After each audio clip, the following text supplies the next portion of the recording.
Hello, everyone, and thank you for joining us for Basics of Pkd webinar. I am Nicole Haar, and I will be your host throughout the webinar. We will get started with the presentation in just a moment, but first I have a few announcements. All attendees will remain muted throughout the presentation to ensure good audio quality for all our viewers. We are recording this webinar and will archive the recording on our website within the next few days.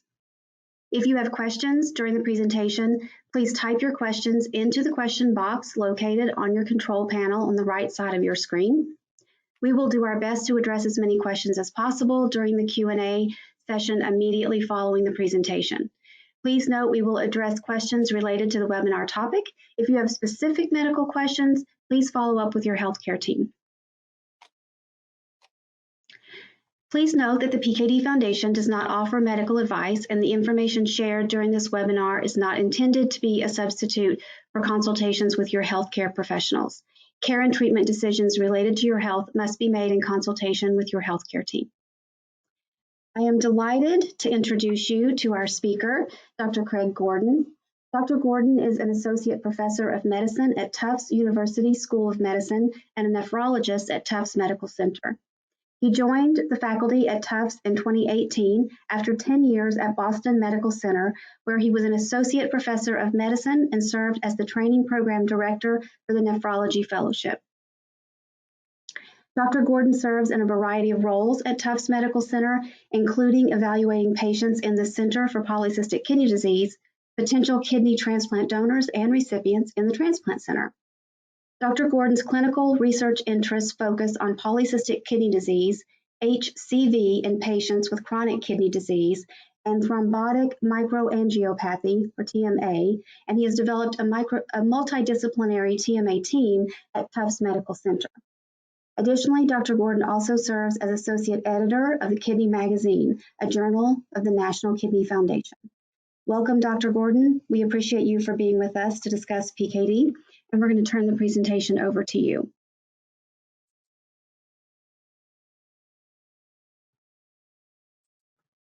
Okay, thank you, Nicole, and my apologies for the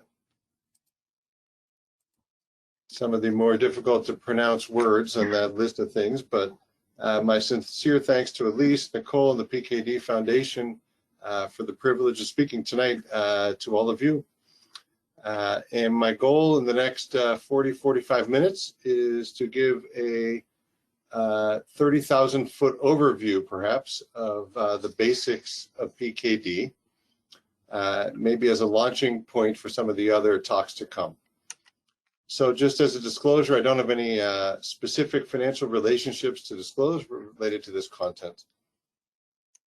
So the organization today, I'm going to focus in the beginning on what is PKD, discuss the genetics of Autosomal Dominant Pkd, as well as Autosomal Recessive Pkd, and do a brief flirt into a discussion of genetics to make sure we understand these and their inheritance.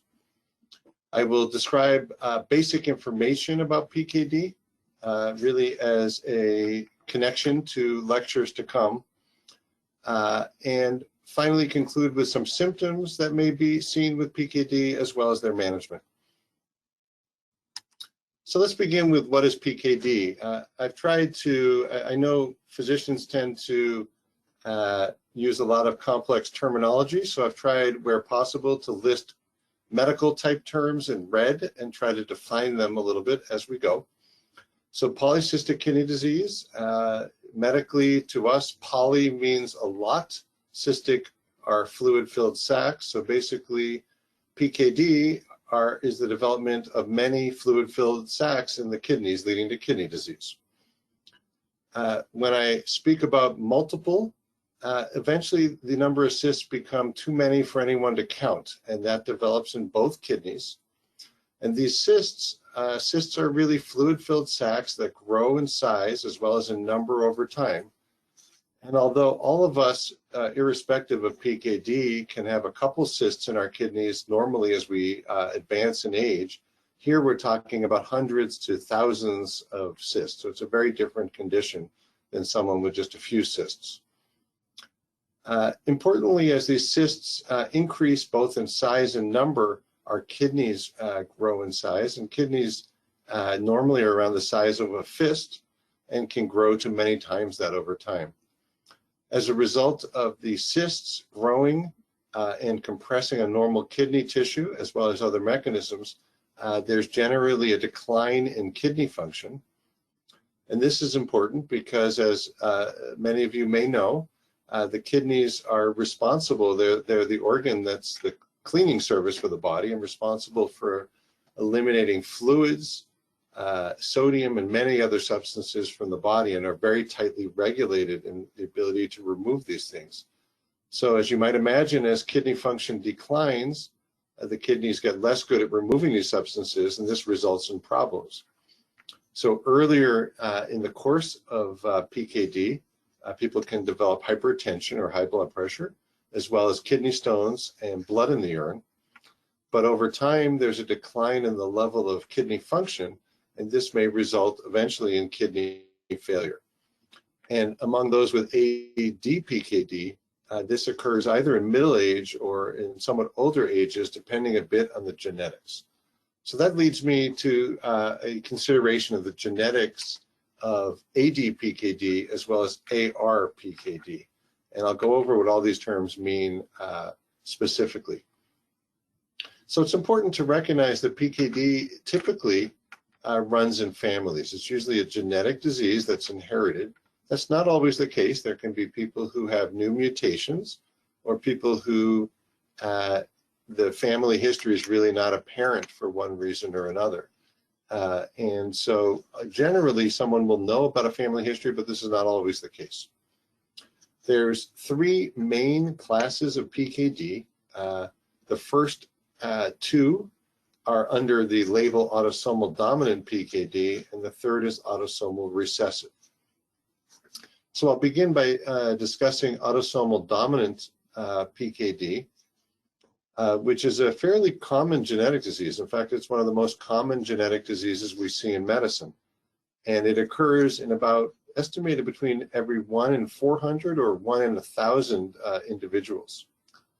And as I alluded to before, it's split into two different types of disorder, one called ADPKD1, which is a mutation on one of the chromosomes, and there's a second syndrome called, or mutation that leads to a different syndrome called ADPKD2, which is just represents a mutation on a different area in a different chromosome. This is distinct from Autosomal Recessive Pkd, and I'll explain in a slide or two to help you understand the difference between what we mean medically by autosomal dominant versus autosomal recessive. But Autosomal Recessive Pkd is a much rarer condition. Generally, it's a disease of young childhood, and it's a more rare disease in that it seems to affect about 1 in every 20,000 individuals. And importantly, within any individual, you may or may not understand or know the inheritance pattern in your individual family, and we'll talk a little bit about that in the next few moments. So I'm going to take maybe a little bit of a time capsule for most of you and return to thinking about genetics, which maybe a lot of you haven't been exposed to since high school or the like. But this is just a very simple way to represent things.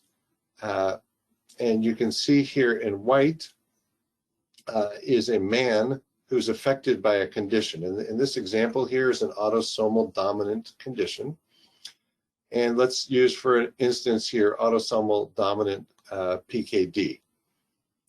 I'm going to use a laser pointer to make things a little bit clearer. There is, his spouse is a woman who does not have any conditions. So you can see in her gene here on 2 of her chromosomes, as you may recall, chromosomes, each of us have inherited 1 chromosome of the 23 chromosomes we have. We've inherited 1 from each parent. So this woman here, excuse me, has 2 normal genes for the gene that's involved in PKD, whereas her husband has 1 normal and 1 mutated gene. And this is why he has the ADPKD syndrome. In the event they have children, their children can inherit one gene from the mother, one of the chromosomes, and one from the father. So if we take this child here, here's a son who's inherited the white or abnormal gene from the dad and one of the blue genes from the mom. And this child will have ADPKD later in life. Another son might inherit the blue and normal gene from this chromosome from the dad and one of the two blue normal genes from the mom and be unaffected. Similarly, his sister may be unaffected, and another sister could inherit the white or abnormal gene and be affected. So this is autosomal dominant inheritance. I'm going to go over that in what's called a Punnett square in the next slide. So this is a slide comparing autosomal dominant versus autosomal recessive inheritance, beginning with dominant here. In this case, we have the father who has two normal genes, the little a's here, whereas the mother has an abnormal big A and a normal little a. So their children have a 50% chance of getting the mom's little a and one of the dad's little a's and being unaffected, and a 50% chance of getting the big A and having the condition. And this is called autosomal dominant inheritance. The reason is the big A is dominant. If you get it, you have the condition. This is different from people with a disease that's autosomal recessive in inheritance. An example of this relative to us is autosomal recessive Pkd.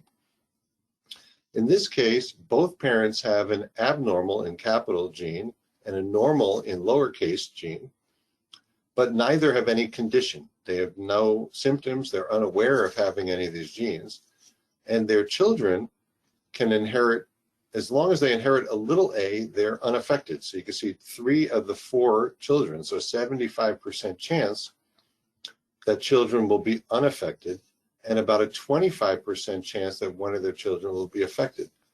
Unfortunately, this comes often as a surprise because they may not know about this in either family. And so there's really no way in asymptomatic individuals to know this unless they've obtained information from family members that there's a condition running in the family. So just another way to look at autosomal dominant, you can see here's an affected parent with a capital A and another gene that's normal and an unaffected parent. If you go to what we call a pedigree or family tree here, where the condition is represented in light blue, you can see if you go back 4 generations to a great grandfather who's affected. If you remember from genetics, a male is in a square and a female is in a circle. This affected individual, his children have a 50% chance of inheriting the disease and a 50% chance of not inheriting it. So for instance, let's take this child here who did not inherit it, and none of her future generations in this branch of the family will have, in this case, ADPKD. If a child has no kids, there will be no further development of PKD in that branch of the family. But the involved children here, for instance, this child, his children have a 50-50 chance of having the disease, and their children have a 50-50 chance. And so it can pass through the family and typically is seen in all generations and both in men and women. And this is different from other genetic disorders that are inherited, let's say, via the X chromosome, where it affects men and women differently, or autosomal recessive inheritance, which I'll speak about in the next slide. So here is an autosomal recessive pattern. Again, both parents are unaffected. They're both carriers who have no condition and may have no awareness of this condition in their family. And their children basically have a 75% chance of not having the condition and only a 25% chance of having the condition. Importantly, this doesn't mean that if you have 4 kids, you're guaranteed to have 1 with it and 3 without it. You can have a family where they may have multiple kids, none of whom, by luck, inherited it, or they can have only 2 children, both of whom inherited. It's just a question of probability. Another way to look at this is through a family tree, and here black represents having the condition. This is a sort of a complicated image, so I'm going to call your attention just to this situation here, which is an unaffected woman having children with an unaffected man. But if they paid attention to the family history, there's a number of people on both sides who have the condition, let's say Autosomal Recessive Pkd.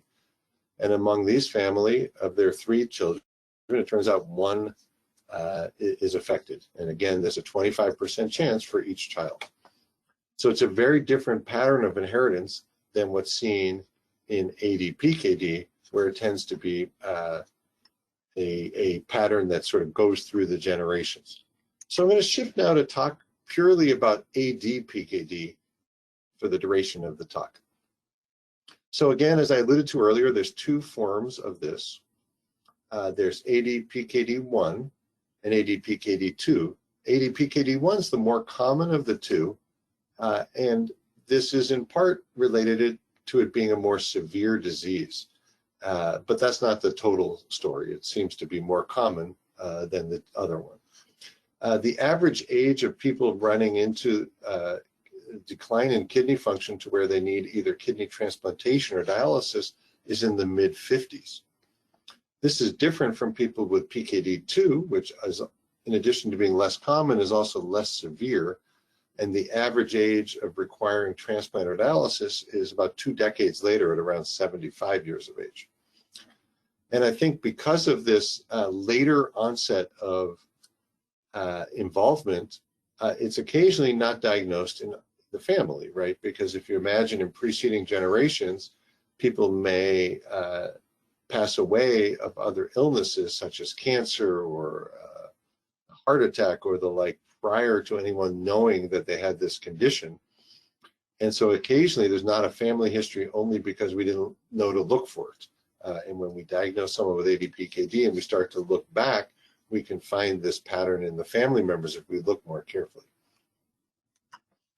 So what's happening structurally in the kidneys? So in addition to a return to underlying biology class and genetics, we're also going to go back to a little bit of anatomy. So here is a cross-sectional picture of a kidney. If you sliced it from from front to back, the kidney is made of millions of filters here in this sort of pink area that eventually produce what ends up being urine that's then filtered into this tube called the ureter, which drains to the bladder and is excreted. Each of these millions of nephrons begin with a filter called the glomerulus, and then a series of tubes called tubules, which convert what's filtered through the glomerulus into what eventually becomes urine. In PKD, initially very tiny cysts form in these tubules, and those cysts enlarge as fluid is secreted into the cyst. And as those cysts grow and grow and grow, they begin to compress normal kidney tissue. This can result, as I mentioned before, in very large kidney size. As the kidneys increase in size, there is a decline in kidney function. You may be familiar with the term GFR, or glomerular filtration rate, which is just our measurement of kidney function. That term glomerulus comes from, glomerular filtration rate comes from this glomerulus that filters things.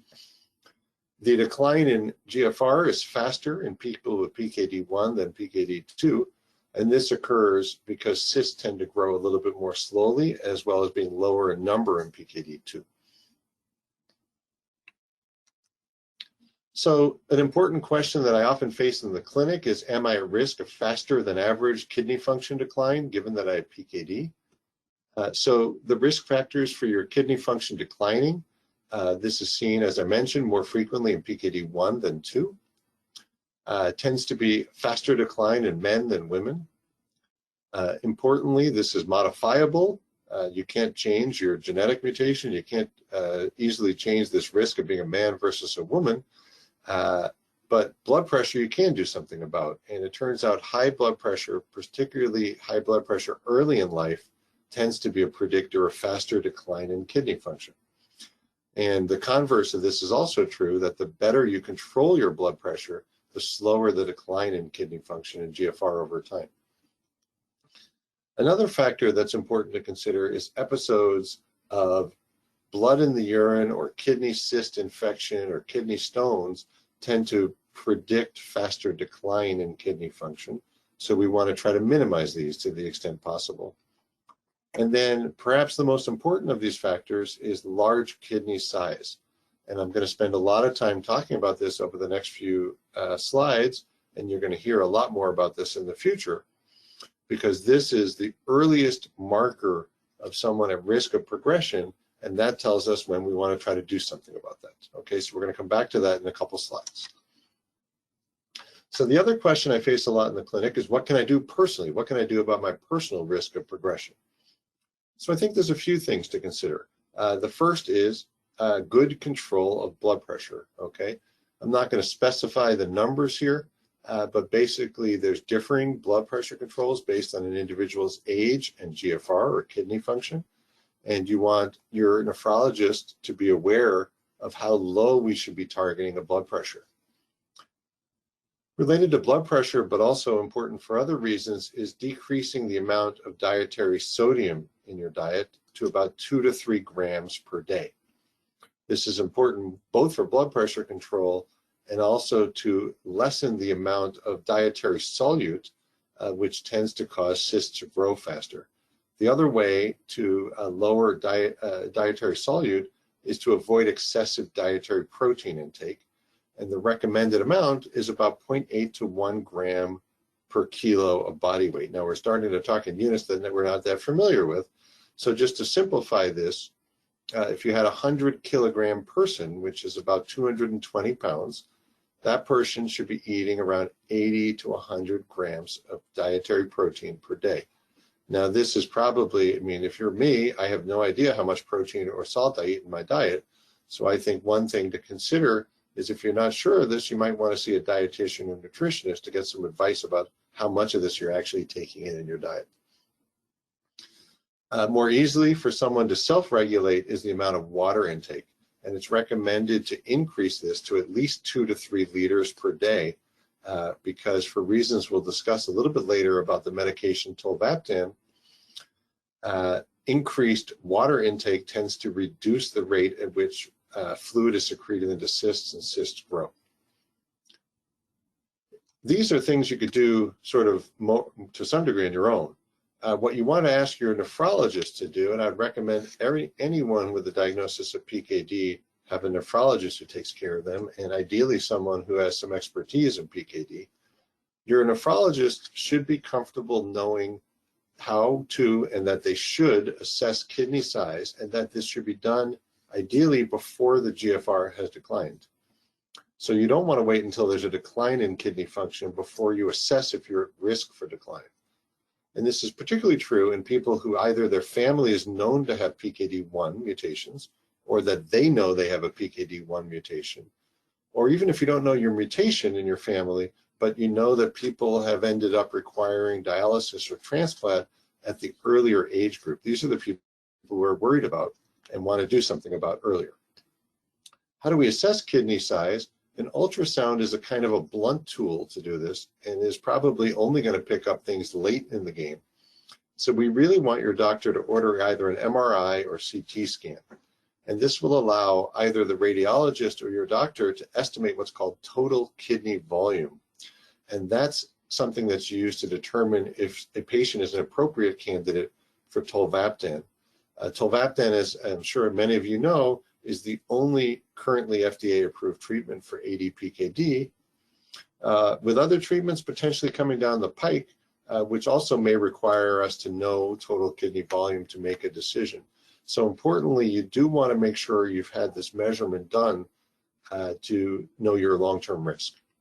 So I'm going to spend time on a kind of a busy slide to go over this total kidney volume. I'm sure you'll hear more about this in future talks. So I'm going to begin with this figure, the colorful figure on this side. What's not, unfortunately, got cut off here on the x-axis. It says age here, ranging from 15 to 80. So this is increasing age over time. On the y-axis is measurement of what's called height-adjusted total kidney volume. Now, why does there need to be height adjustment? As you might imagine, someone who's 7'6" basketball player is going to probably have larger kidneys than a 4'8" person. So we need to take that into account when we're evaluating how big their kidneys are. When you have this information about your patient's age and their height-adjusted total kidney volume, we're able now to classify basically how big their kidneys are for their age and determine how risky their situation is. So for instance, if you turn your attention to this figure in the middle, this is an image on an MRI of someone with what we call class 1A disease. So this picture is kind of a slice through the person. So you're getting like a front-on look at the kidneys here, the right and left kidney. And the white circles there are cysts. So there's a fair number of cysts here, but the kidneys are actually relatively normal in size. And this is someone with class 1A disease, which are basically pretty, in this dark green area, pretty small kidneys for their age, and a slow rate of those kidneys increasing in size. They grow by less than 1.5% per year. That 1.5% relates to how much there's an increase in the height-adjusted total kidney volume. People in the light green here are also relatively slow-growing kidneys. And if you can contrast that with here in yellow, the class 1C disease, I don't think you need to be a radiologist to appreciate a difference between these kidneys here and the ones on the bottom. There's a lot more cysts. They're much bigger. The kidneys themselves are certainly quite a bit larger. And these are people where the kidneys are going to grow at a faster rate. And I'll explain in a moment why that's significant as far as GFR. In orange, you can see class 1D disease. In red, class 1E, and you can see this graphically, pictorially represented here on MRI. The class 1E is a lot more cysts even than C, and quite significantly enlarged kidneys. Where this becomes important is not just what does the kidneys look like, but what are the kidneys doing as far as GFR.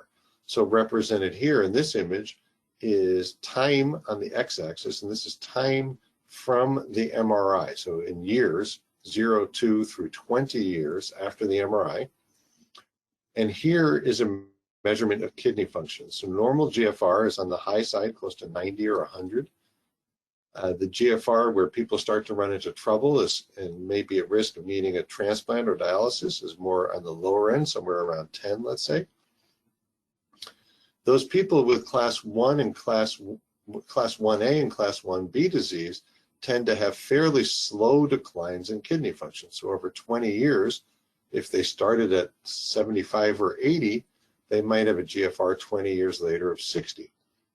You could imagine that if this MRI was done at age 30, if you're at a GFR of 60 at age 50, and 40 at age 70, and 20 at age 90, your kidneys are probably going to be okay for the duration of your life.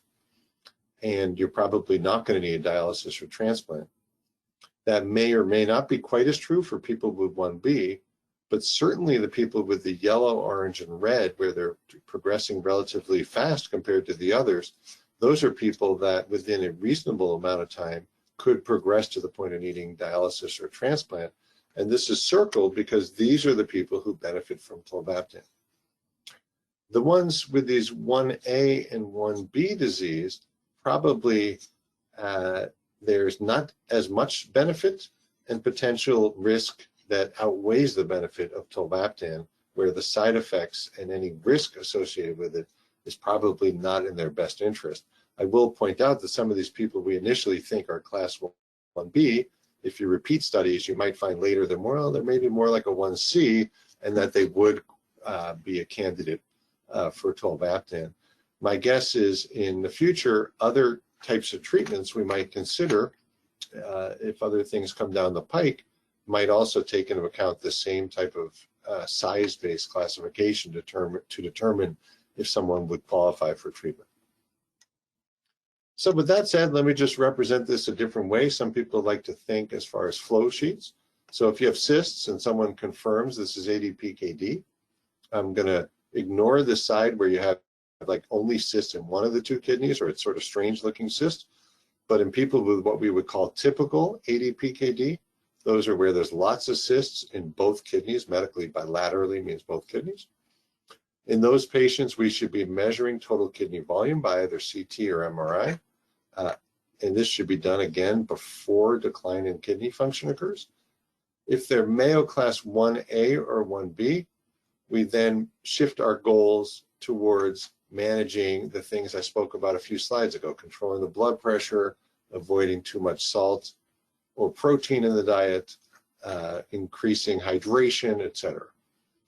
If they're Class 1C, 1D, or 1E, that's probably not enough in 2021, and those patients should really undergo some treatment that would modify their disease course, whether it's tolvaptan, or if someone doesn't tolerate or doesn't want tolvaptan, they should think about one of the ongoing clinical trials to find some treatment that might impact and modify the course of disease.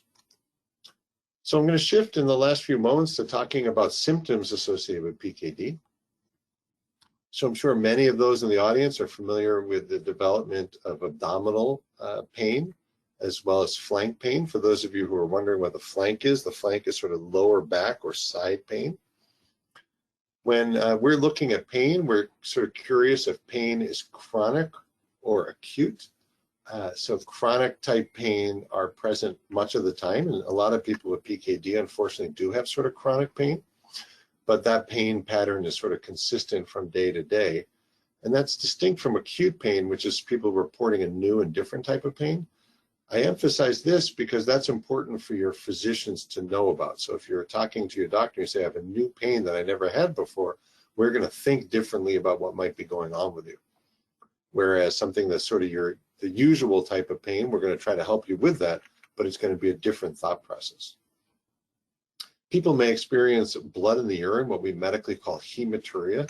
I should emphasize this is not like blood, like tons of blood. This is just a pink or reddish coloration of the urine. And blood in the urine can be seen in up to 50% of our patients.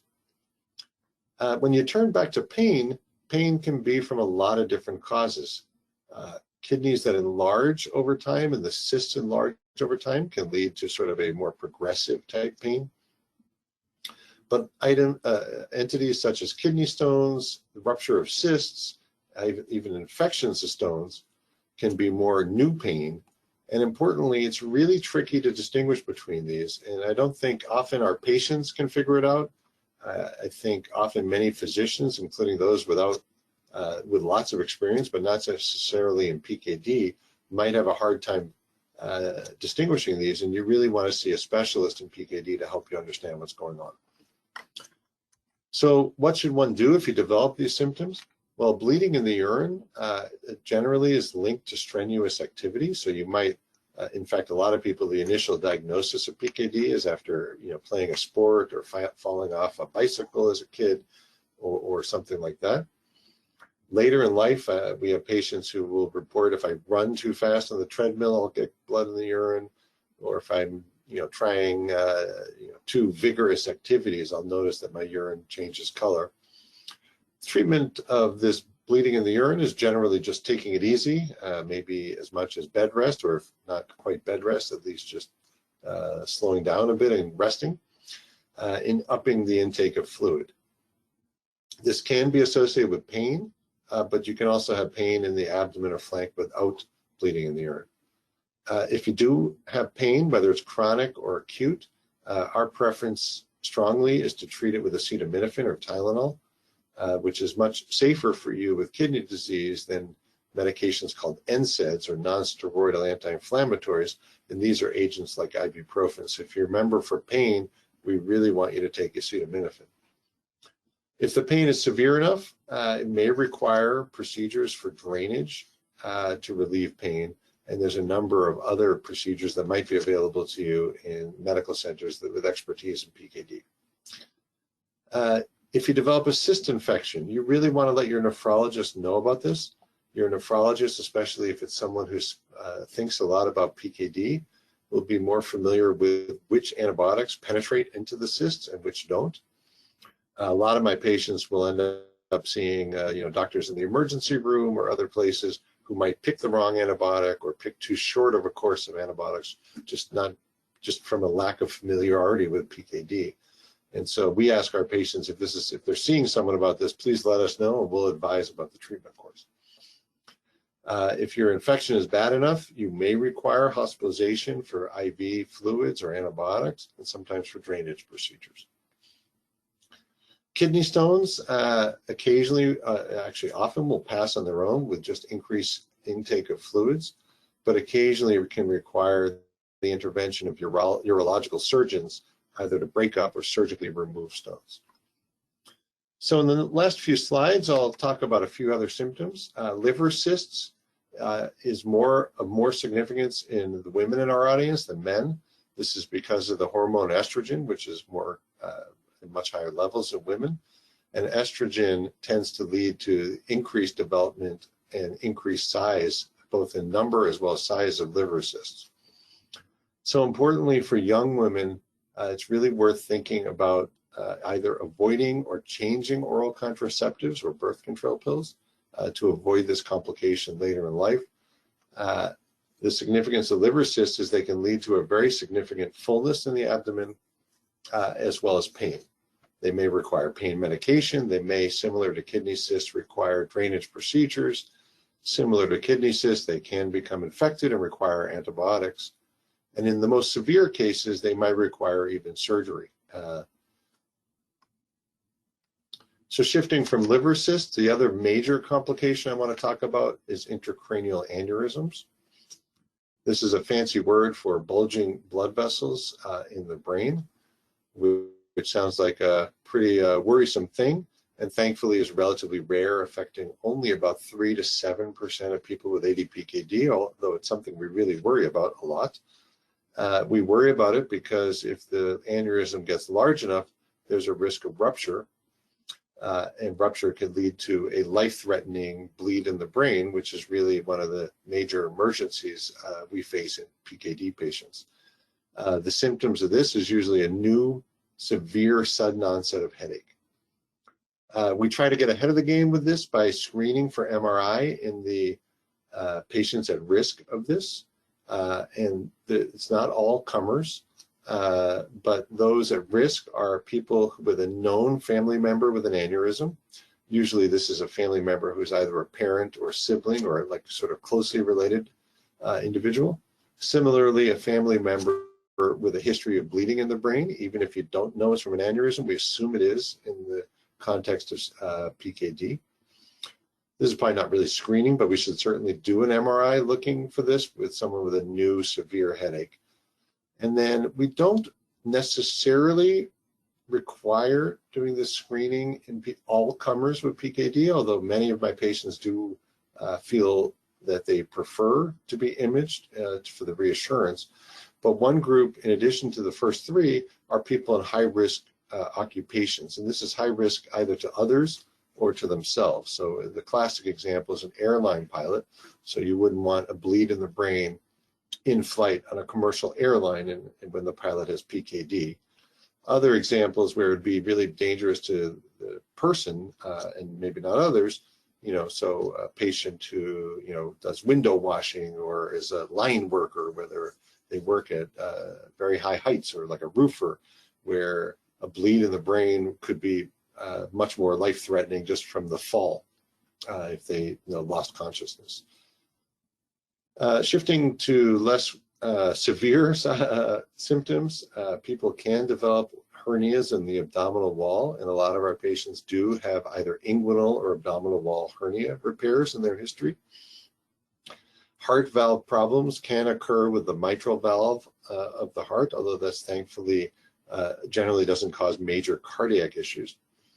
And importantly, cysts can develop in many other organs, and that can occasionally result in important symptoms. So I think in conclusion, I wanted to end before we take an opportunity for any questions with a few action steps for people in the audience to consider. Okay, so the first is I would think if I was listening to this talk, I would want to try to make sure I understood the genetics of PKD, either in myself or my family or both. I would want to contemplate on how well have I really controlled my diet? Am I really on a low sodium, low protein diet and taking in a high intake of water? I would want to reflect on how well I've controlled my blood pressure. Is my blood pressure at home well controlled? Is my doctor really aiming for low blood pressures? I think this is maybe one of the most important ones. Have my kidneys been evaluated by CT or MRI to see what my Mayo classification is? I think if you're not sure what your Mayo risk score is it 1A, is it 1C, is it 1E? That's something you really want to ask your doctor. Do I know this? And a lot of times we see patients who are followed for years with ultrasound by doctors who are very knowledgeable but just aren't up to date in PKD. And if you're up to date in 2021 management of PKD, you need to know what your kidneys look like, what your kidney size is, what your Mayo classification is. If I was a young woman, I'd want to reflect, am I taking oral contraceptives? If I'm doing that, should I stop the pill? Should I change the pill? I would want to consult with my doctors to make sure I'm not exposing myself to excessive estrogen through a long period of time. And then finally, am I someone who needs to be screened for intracranial aneurysms? Okay, have I been screened? Do I need to be screened? Do I have risk factors? Do I need to investigate in my family if there's people who've had aneurysms or bleeds? Am I in a job where I need to really know this? So I think with that, I have listed here my contact information. And we, all of us in the PKD community really love to help out and are really anxious to get involved with helping our patients no matter where you are in the country. There's probably someone not too far from you who could really help you out a lot. So with that, I'll close and see if there's any questions. So thank you for your attention. What I was saying is that your action steps have definitely teed us up for some questions that I have for you. But before we get into that, I just wanted to remind everyone that you can still type in your questions into the Q&A box on the right side of your screen, and we'll get to as many of them as we can. So let's start with this question. Can you talk a little bit about why some family members have more severe symptoms than others and or progress to kidney failure faster than others? Yeah, it's a super question. It's probably one I'm going to have a less than satisfying answer to. Some of those things I think are what I alluded to in the slide. Maybe less good blood pressure control, maybe less good diet. There's been some links where increased body mass index, so like higher rates of obesity might be linked to faster progression than lower rates. I think some of it may be explained also by these complications like kidney stones, or if you've had interventions for kidney stones. And then I think honestly there's some role for investigation, because I've been surprised. The age-old teaching, which I'm not sure is as accurate as we'd like to believe it is that people's course tends to follow the others in their family. But I think I've been surprised by the variability in that. And my suspicion is it's many of these factors that I talked about, but it wouldn't surprise me if we discover some new things that we're not thinking about, you know, that could be playing a role. I think at this point, the key, I think, is to try to control those factors that are controllable to the extent possible. These other things that are unknown are things that can't be controlled. And if they come to light in the future, then we'll know what to do about them. But right now, I think it's focusing on what we know. Okay, thank you. I also want to ask you to clarify how passing on the PKD gene works. So I have an example. If I'm a male and I inherited PKD from my dad, does that mean that the mutation is on the Y chromosome, so future daughters would not be able to get PKD? I'm really glad you asked that question. It's a good one, isn't it? Great question, because a lot of people get confused.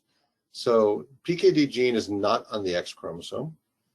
So there are other conditions in medicine that are inherited from the X chromosome where we see these patterns of that are different in men and women within families.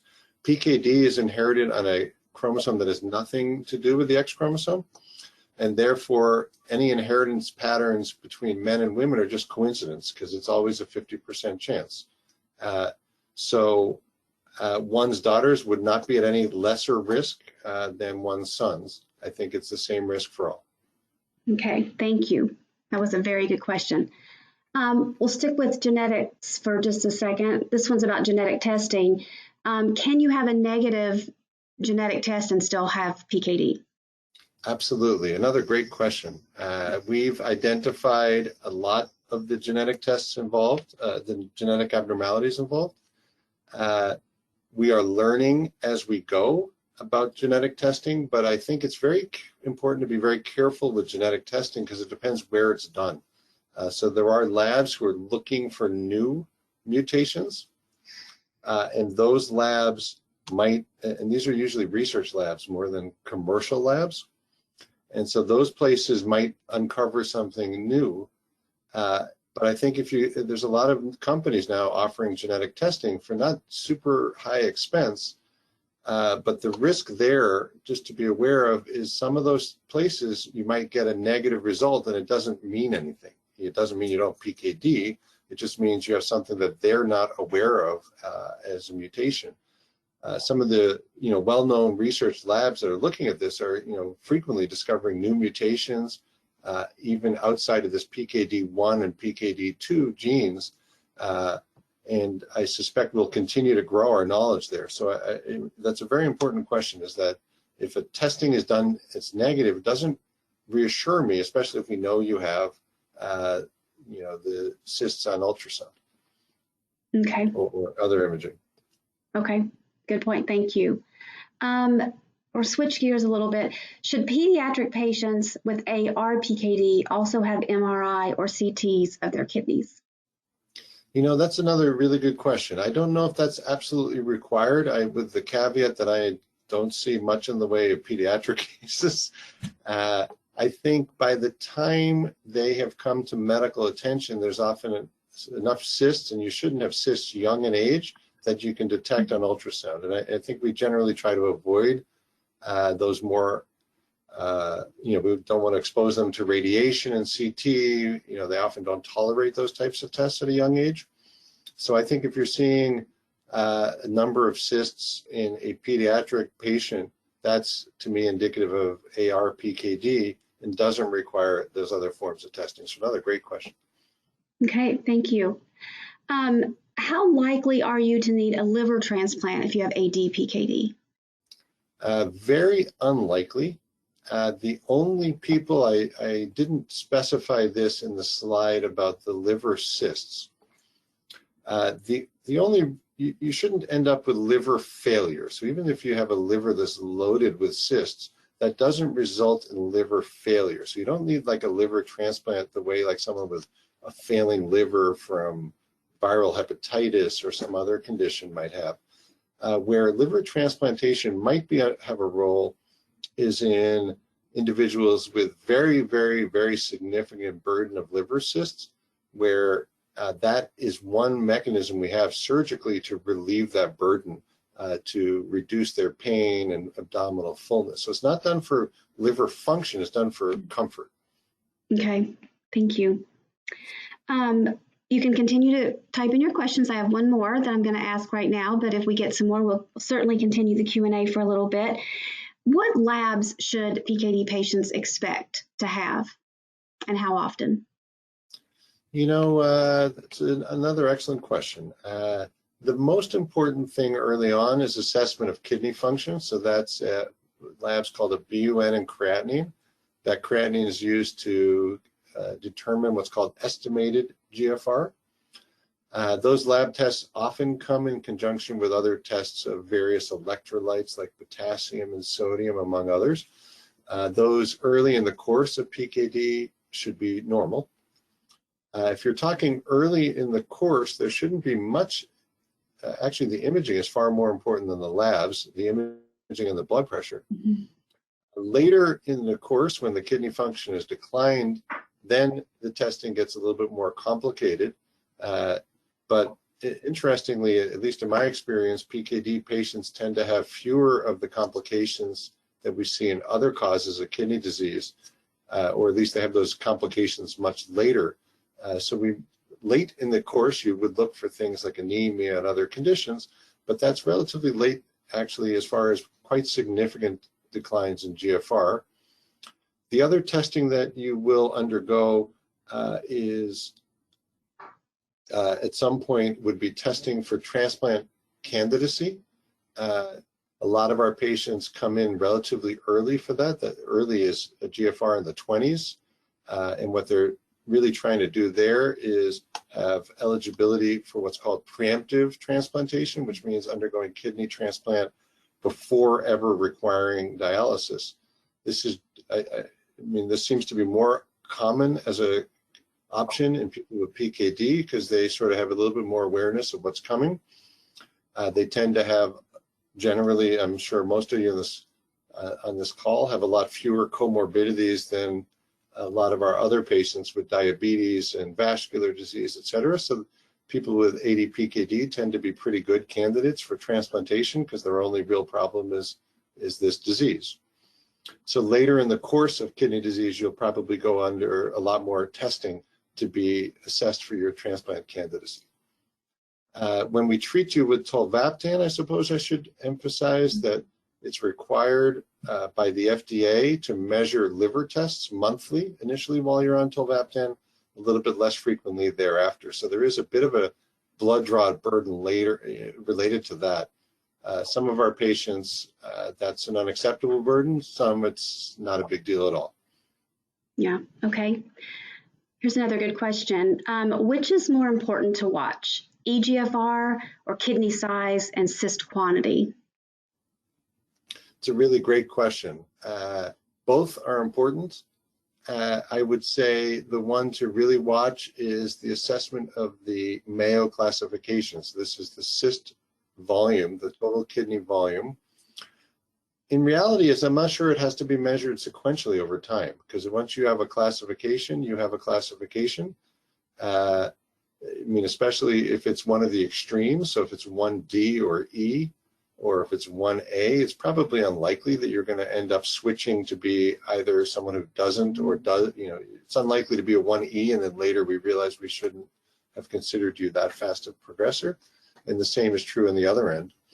The people who probably would benefit from repeat imaging are the ones where there's some uncertainty about exactly what their course is going to be.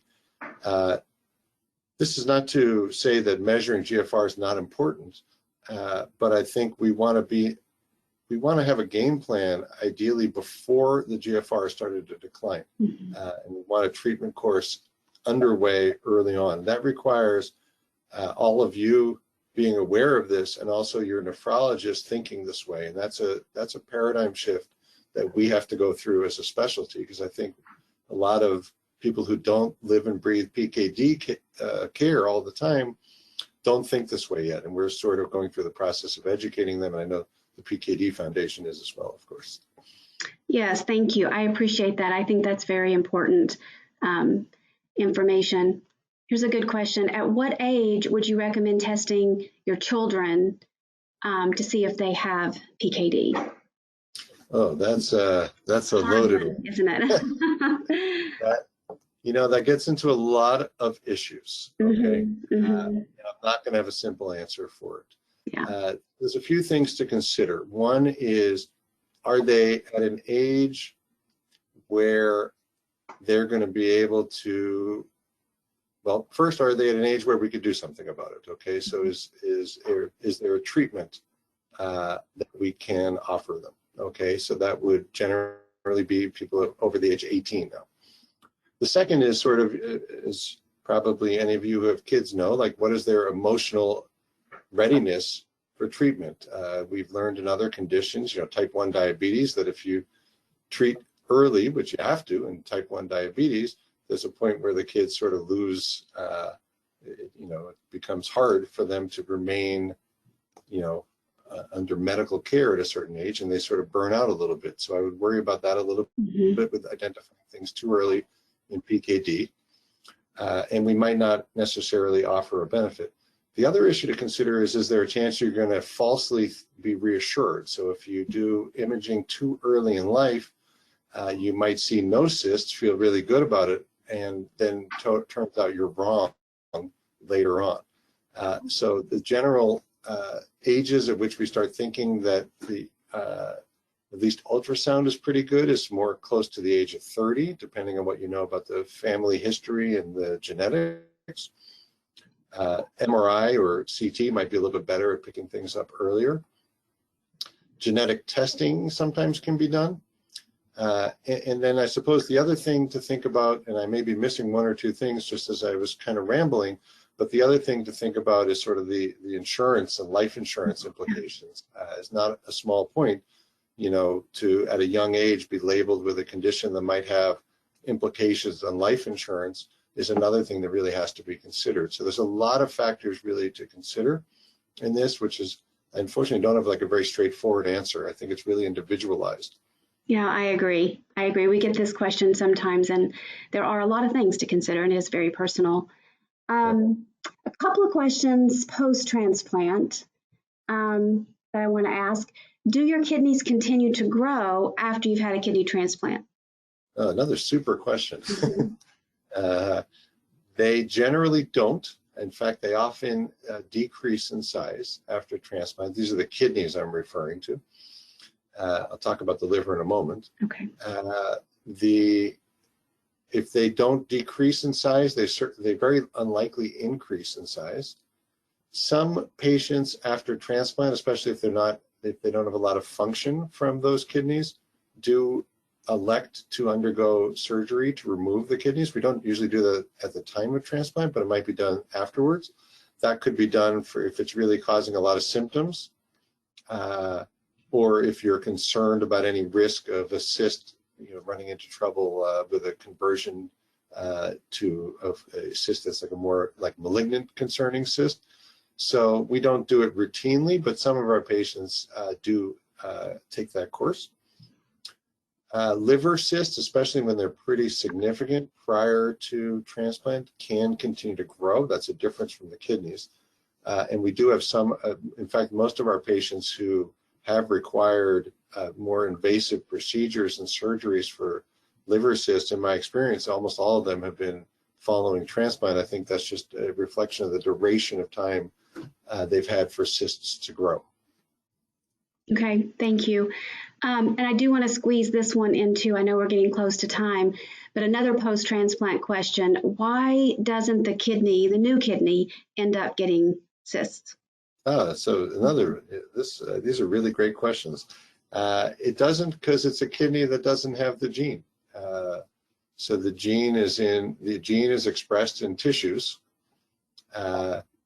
And so this is why in other tissues you can run into problems with complications of PKD after transplant, because those tissues are your own tissues that have the abnormal gene. The organ transplant that you receive is an organ that does not have those proteins or genes expressed, and therefore you don't run into problems. This is unfortunately the downside of this, of course, is with organ transplantation, we have to lower your immune system to protect you from your body attacking this foreign, kidney. Yeah. So that is all the time we have for questions. I do want to thank you, Dr. Gordon, for all the information you've shared and for answering these questions. We have a thank you comment in the question for taking our questions, but I also want to thank all of our participants for asking such great questions. So thank you, Dr. Gordon, and also our participants for putting out some really good questions. I think this has left us with a really good foundation for all of us, but particularly for people that maybe this is the first time they've participated in a webinar about PKD. So thank you again. The information was really helpful today. I did want to talk a little bit before we go about Pkdcon. Registration is open for our virtual PKD Connect conference. It is free to attend this year. This is the first time Pkdcon has been free, and so we're very excited about that. We'll be bringing together patients, caregivers, healthcare providers, and researchers from the safety of your own home. This virtual event features the latest in research and treatment options and provides opportunities to interact with speakers and participants. So we hope you'll be able to join us on June 25th and 26th. The PKD Foundation appreciates the opportunity to provide you with the best possible education After this webinar, you will receive a very brief survey. We do appreciate your feedback and we'll use your responses as we develop additional resources and programs in the future. And when you complete the survey, please include additional topics that you would like us to address in future webinars. If you need to reach out to us directly with questions, please email us at pkdconnect@pkdcure.org, and a member of the PKD Connect team will get back to you. On behalf of everyone at the PKD Foundation, thank you, and everyone enjoy the rest of your evening. Good night. Thank you very much.